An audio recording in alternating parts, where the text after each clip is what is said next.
بتبدأ الحكاية ببنت جميلة اسمها لوسي، وكانت شغالة شغلانتين عشان تعرف تكفي مصاريف الجامعة والسكن. وكانت شغالة بعد الجامعة في مكتبة بتصور ورق، وبالليل في مطعم بتنضفه. وكان حبيبها اسمه بيردمان، بس للأسف كان مريض بالاكتئاب، ولوسي كانت بتحاول تساعده بكل الطرق، بس علاج المستشفيات كان غالي برضه عليهم. وتاني يوم لوسي شافت إعلان في الجورنان إنهم طالبين بنات للشغل بمرتب مجزي، فكلمت صاحبة الإعلان وحددوا ميعاد المقابلة. وفعلا لوسي وصلت المكتب، وجالها ماركوس مساعد صاحبة الشغل، وعرفها إن أستاذة كلارا مستنياها. وفعلا لوسي دخلت المكتب وقابلت كلارا، وكلارا عرفتها نظام الشغل، وقالت لها الشغل عندنا عبارة عن إننا بنعمل حفلات خاصة لكبار رجال الأعمال في البلد، ودورك إنك هتخدمي عليهم في الحفلات مش أكتر من كده. وقالت لها إن ساعة الشغل ب$250، وممكن لو عجبها شغلها تترقى وتقبض أكتر. وبرضه عرفتها إن الشغل مش دايم، وهيبقى على حسب الحفلات، وهيبلغوها بميعاد الحفلة قبلها، ويبعتوا لها عربية خاصة عشان تجيبها من البيت. فطبعا لوسي عجبها المرتب، عشان بالنسبة لها ده رقم كبير جدا، وكمان في الساعة مش في الشهر. بس برضه كانت قلقانة وخايفة يطلع كلام كلارا مش مظبوط، ويطلع في حاجة تانية ما قالتش عليها. وفعلا خدوا لوسي وبدأوا يجهزوها للشغل. وتاني يوم كان أول يوم شغل ليها، وفعلا راحت لها عربية لحد البيت، وخدتها ووصلتها لقصر الحفلات. وطلع الشغل زي ما كلارا قالت لها بالظبط، وخدمت على رجال الأعمال في الحفلة، وبعدها خدت القبض بتاعها ورجعت السكن. وعدت الأيام، وحفلة ورا حفلة لوسي بتروح تخدم عليهم في الحفلات الخاصة، وبعدها ترجع البيت. والموضوع كله كان طبيعي وما حصلش أي حاجة أكتر من كده. وفي يوم كلارا اتصلت بيها وقالت لها إنها اترقت في الشغل، ونظام شغلها كله هيتغير، وبرضه الساعة بتاعتها زادت من 250 ل 500. بس لوسي ما كانتش فاهمة ايه نظام الشغل الجديد. وماركوس مساعد كلارا اتصل بيها وبعت لها عربية لحد البيت، وخدوها عشان تروح أول يوم لشغلها الجديد. وفعلا وصلت لبيت كلارا، وكلارا استقبلتها وقالت لها تغير هدومها وترجع عشان تعرفها طبيعة الشغل. ولما لوسي غيرت ورجعت تاني لكلارا، كلارا عرفتها ان الشغل الجديد هيبقى عبارة عن انها تشرب شاي في قلبيه مخدر، وبعدها هتتخدر لمدة ساعتين ومش هتحس بأي حاجة حواليها، ولما تفوق مش هتعرف ايه اللي حصل لها ولا حتى هتفتكر أي حاجة. وقالت لها كل العملاء بتوعي كبار في السن وعندهم مشاكل نفسية، ووعدتها ان محدش فيهم هيلمسها. فلوسي سألتها ليه هتخدريني ادم محدش هيلمسني؟ فكلارا قالت لها العملاء بتوعي كلهم ليهم اسمهم في البلد، ولازم يبقى الموضوع في سرية عشان دي أسرار العملاء. فلوسي وافقت، وفعلا شربت الشاي، وبعدها اتخدرت ونامت. وكلارا وصلت بون لأوضة لوسي، وبون كان واحد من رجال الأعمال الكبيرة في البلد، بس كان عنده برضه مشاكل نفسية. وعدى اليوم، ولما لوسي فاقت روحت وما كانتش فاكرة أي حاجة، ولا حتى عرفت ايه اللي حصل معاها. والموضوع اتكرر تاني، وراحت لبيت كلارا وشربت برضه الشاي ونامت. وكلارا وصلت سترونج لأوضة لوسي، وبرضه كان راجل أعمال معروف، وكان برضه عنده مشاكل نفسية. ونفس الحكاية لما لوسي فاقت ما كانتش فاكرة أي حاجة من اللي حصل معاها، وسابت السكن القديم وخدت سكن جديد أحسن من القديم. ورجعت لحبيبها بيردمان وقالت له أنا دلوقتي معايا فلوس وهقدر أعالجك. بس بيردمان كان حاسس بحاجة غريبة بتحصل مع لوسي، بس لوسي قالت له مفيش أي حاجة جديدة. وعدت فترة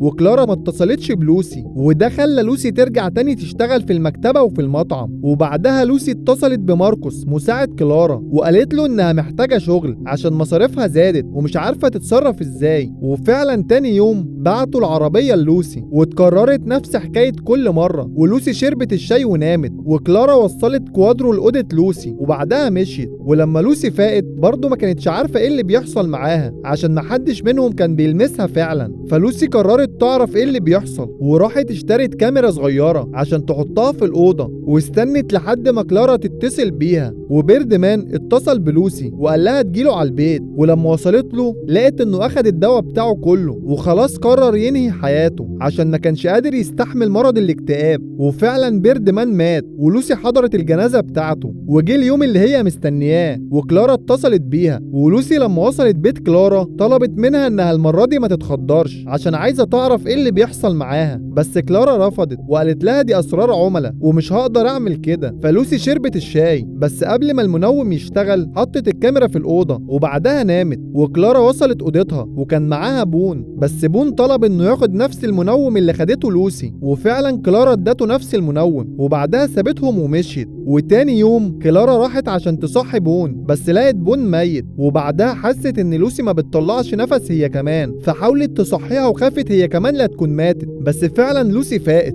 ولما لوسي روحت اتفرجت على التسجيل اللي الكاميرا سجلته، لقت ان فعلا بون ما عملش معاها حاجة ونام جنبها وخلاص. وكل اللي قبله برضه كانوا بيعملوا نفس الكلام، عشان كلهم كان عندهم مشاكل نفسية ومحدش فيهم اصلا كان بيلمسها. وخلص الفيلم لحد هنا. لو عجبك ما تنساش الاشتراك ومتابعة كل جديد.